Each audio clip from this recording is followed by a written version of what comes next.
I'm Captain Jack Sparrow.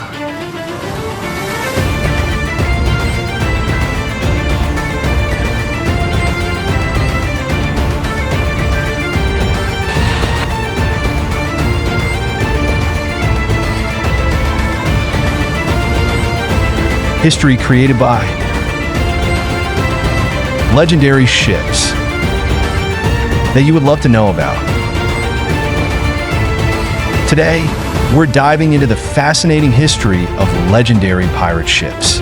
If you enjoyed this video, don't forget to like, subscribe, and share it with your friends. Let's do it. Our first ship is Hellwind ship. When the Inquisitor invaded the Caribbean, Khalfu ordered a fleet of corvettes to be built and utilized for recon missions. Thanks to their size, weight and maneuverability, they were hard to catch by large and slow vessels. The graceful, sleek Hellwind is cheap to produce. Harbingers usually carry around 4 to 5 of these ships, which are dropped in around the stratosphere. The Hellwind uses demonic antigraves to propel and maneuver with an additional promethium-fueled engine for boosts. You can use Hellwind's advantages by putting Edward Teach and Charles Vane on her deck. Both the captains were very skilled in their respective experiences and were very dangerous. Even the best pirates were afraid to fight them, and the military was scared of them. Blackbeard definitely takes the cake. He was known for his terrifying appearance and fierce leadership. However, some might argue that Charles Vane was just as great, if not even better. Vane was a skilled leader who took advantage of Blackbeard's absence to gain power and control over Bahama Islands. Once Blackbeard returned and learned of Vane's actions, he offered him a pardon if Vane agreed to renounce piracy and return to a quiet life. But Vane chose to stay loyal to Blackbeard's cause and continued his pirating ways. By taking these two captains on your ship, you'll easily close in on larger ships, throw all or powder barrels, and escape before the explosion. Oil barrel out!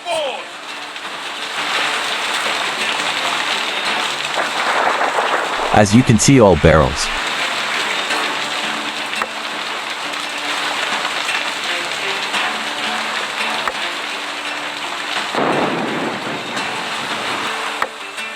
Powder keg out!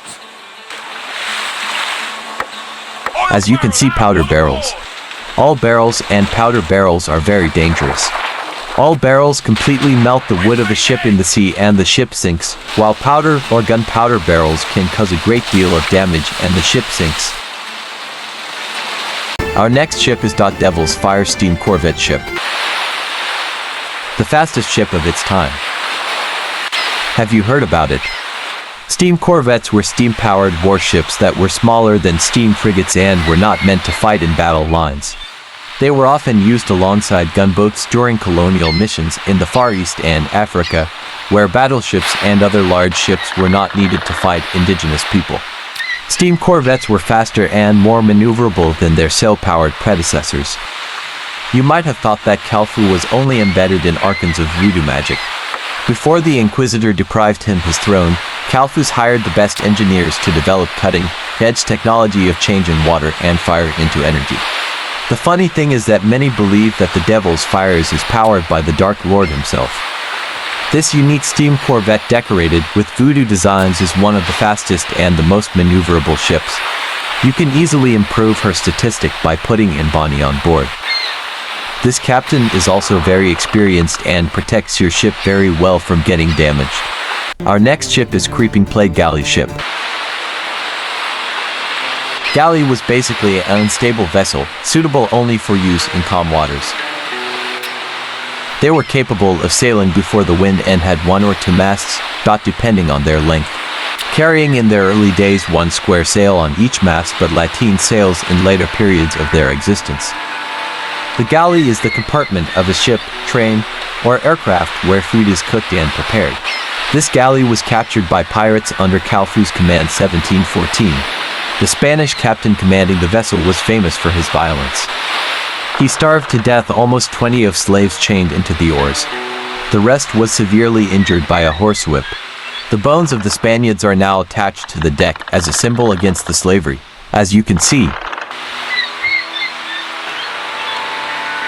This ship is extremely fast, and thanks to a narrow dead angle she can almost fly against the wind, especially with the Sir Henry Morgan in charge. After making 3 or 4 voyages with the Buccaneers, he and his comrades had made enough money out of loot and dicing to buy a ship of their own. The galley was 60 meters to 100 feet long and 6.2 meters 20 feet wide, had 2 masts and weighed 237 tons empty. It was equipped with 3 heavy and 6 light artillery pieces, was propelled by a total of 290 rowers, and, in addition, carried some 400 sailors and soldiers at Lepanto. It is considered to be one of the fastest ships of its time and is a very good ship. Our next ship is Silhouette Galleon Ship. These ships were battle machines. Galleons are as huge as they are tough. Their expansive cargo holds, high resilience, and great cannon load are their greatest advantages, but due to their size, they also have wide dead angles and limited speed when sailing with the wind. This original design has 52 guns spanning over 2 decks, a strengthened hull, greater crew capacity, larger cargo holds, and unimaginable speeds in comparison to galleons of similar class. She comes pre-equipped with boat chasers, stern guns, mortar, battering ram, and falconets. The story about this ship is that it is a very scary and cursed ship. A ship of legendary proportions, said to be sailed by a man and crew so evil that hell spat them back out, as to be a curse to all seafarers. Legend has it that this ship only appears on nights, when the moon is absent. And the fog is so dense that the only thing you see is the flash of gunpowder igniting as the gates of hell open as demons pillage and plunder the unsuspecting.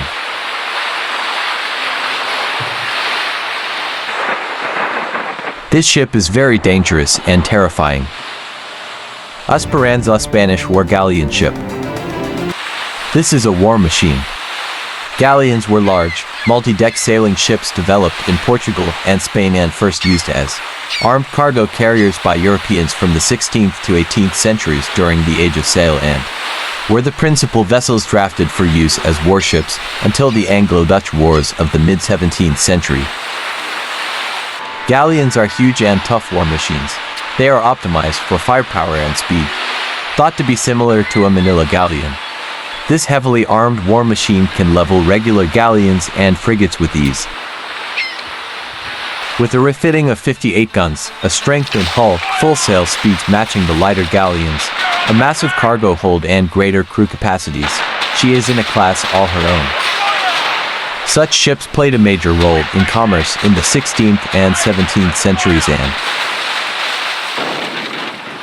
were often drafted into use as auxiliary naval war vessels. Indeed, they were the mainstay of contending fleets through most of the 150 years of the Age of Exploration before the Anglo-Dutch Wars made purpose-built warships dominant at sea during the remainder of the Age of Sail. The Flying Dutchman ship. Most terrifying ship of ocean is a European maritime legend about a phantom ship that is condemned to sail the oceans forever, unable to make port. The ship is said to be a bad omen for anyone who encounters it, and sightings of the ship have been reported around the world since the 1600s. The oldest known version of the legend dates back to the late 18th century. According to legend, the Flying Dutchman is captained by a man who is cursed or made a pact with the devil, and is doomed to wander eternally. The ship is described as imposing and sinister, and many accounts say it appears during violent storms, sailing against the wind and tide. If hailed by another ship, the Flying Dutchman's crew may try to send messages to land or to people who have died. In the 19th and 20th centuries, some reported sightings said the ship glowed with a ghostly light.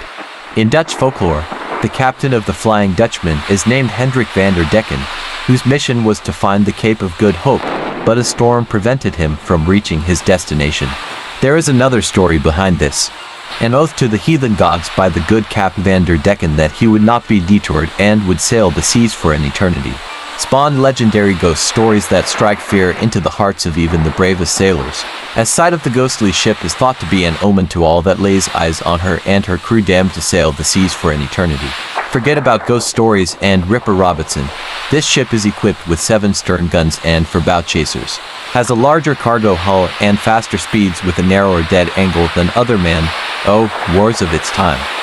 Also comes equipped with mortar, ram, stay and square sails. Our next ship is Glorioso, Spanish second-rate ship.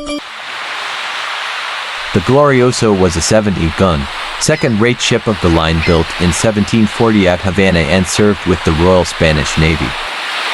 This custom design of her is shorter than a typical second-rate, giving her 2x faster turning speeds. She comes pre-equipped with 6 bow chasers and 6 stern guns. In July 1747, Glorioso was given the important task of transporting about 4 million silver back to Spain. After several squadrons of British ships attempted to capture her but failed, she eventually succumbed to damage and her captain surrendered her.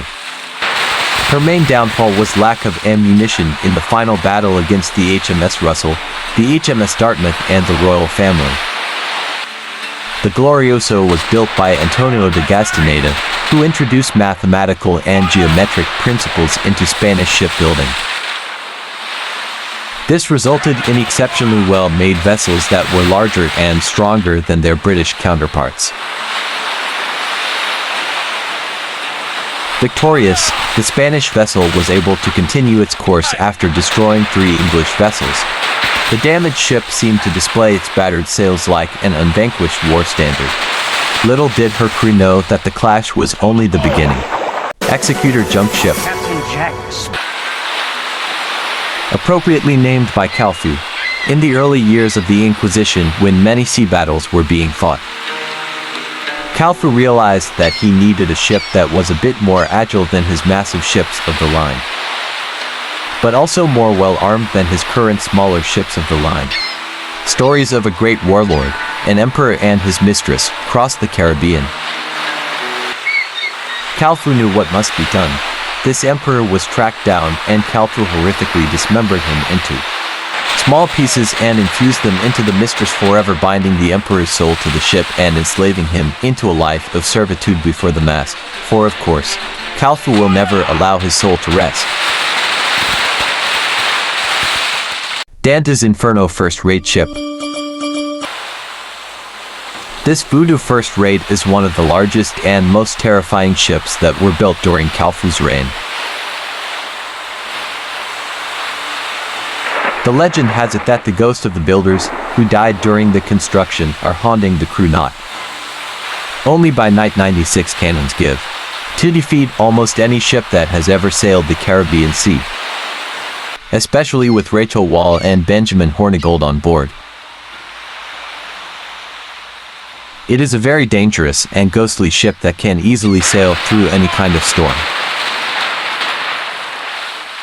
You will be surprised to know that human bones have also been used to build this ship. The souls of all those who died while building the ship protect the ship from getting damaged. But as said earlier, all those spirits trouble the ship's crew a lot. The 96 cannons of this ship can shatter the opposing ship into pieces.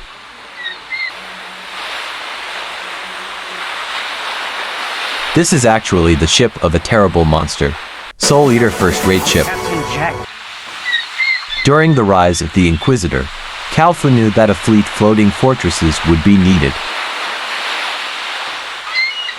Calfu then relied on arcane magic as a guidance in the design of this ship.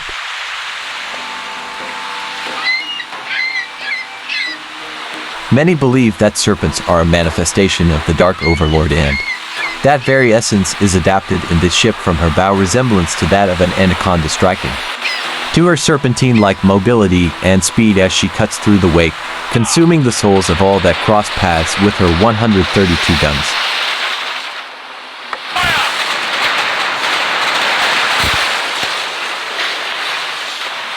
HMS Victory first-rate ship. HMS Victory is a 104-gun first-rate ship of the line of the Royal Navy. She was ordered in 1758, laid down in 1759, and launched in 1765. With 246 years of service as of 2024, she is the world's oldest naval vessel still in commission. Victory is best known for her role as Horatio, Lord Nelson's flagship at the Battle of Trafalgar on the 21st of October 1805. She had previously served as Keppel's flagship at Ushant, Howe's flagship at Cape Spartel, and Jarvis's flagship at Cape St. Vincent. After 1824, she was relegated to the role of harbour ship. In 1922, she was moved to a dry dock at Portsmouth, England, and preserved as a museum ship. She has been the flagship of the First Sea Lord since October 2012. Victory's armament was slightly upgraded in 1782 with the replacement of all of her 6-pounders with 12-pounder cannon. Later, she also carried two carronade guns, firing 68 Telby 31 kilograms round shot.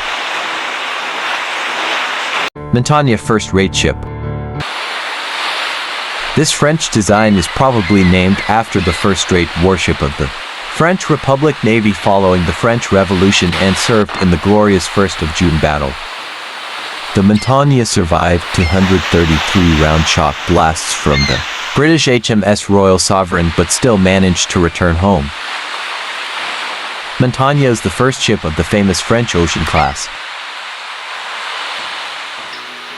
This customized version has 126 guns spanning over 3 decks, a strengthened hull, greater crew capacity, and larger cargo holds than similar builds of her class. She beats other first-rate ships in power and speed. This ship was laid in 1786 and commissioned to the French Navy. She was the largest ship of the line of the Brest fleet and served as flagship to Rear Admiral Villaret-Joyeuse in the combat de Crerol. Its speed and powerful cannon are very dangerous.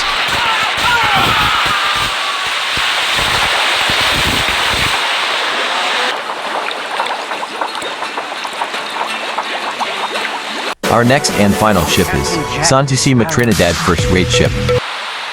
Spanish ship Nuestra Señora de la Santisima Trinidad, a first-rate ship of the line officially named Santisima Trinidad in 1768. Launched in 1769. Captured at the Battle of Trafalgar, but later sank in a storm. The Santisima Trinidad was built in Havana in 1769 as a 3-decker ship with 116 guns.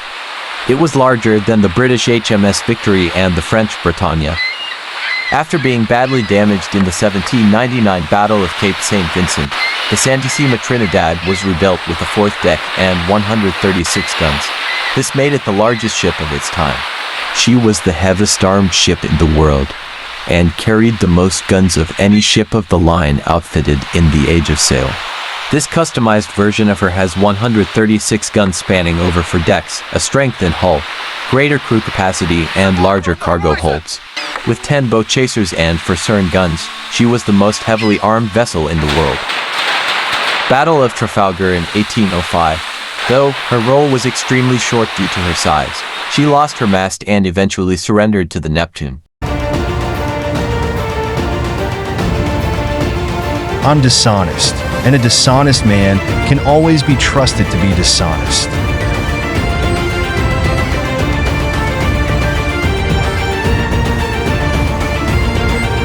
Thanks for joining me on this journey into pirate ship history. If you enjoyed this video, please give it a thumbs up and don't forget to subscribe for more exciting content. Until next time, stay adventurous and keep exploring. Your mate game changer.